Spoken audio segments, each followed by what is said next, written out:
దేవుని రాజ్యం కట్టబడుతుంది, దేవుని రాజ్యం కట్టబడుతుంది. శక్తి చేత కానే కాదు, బలంతో ఇది కాదు కాదు.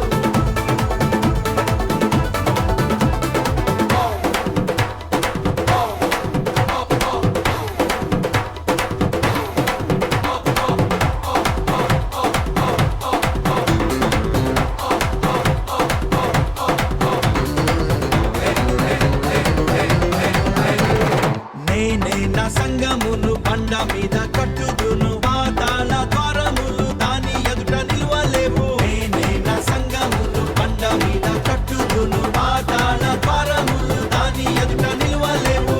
పరిశుద్ధాత్ముడు కార్యాన్ని చేస్తుండగా, యేసు నామం హెచ్చింపబడుతుండగా, శిష్యులంతా సాక్ష్యం ఇచ్చుచుండగా, దేవుని రాజ్యం కట్టబడుతుంది, దేవుని రాజ్యం కట్టబడుతుంది.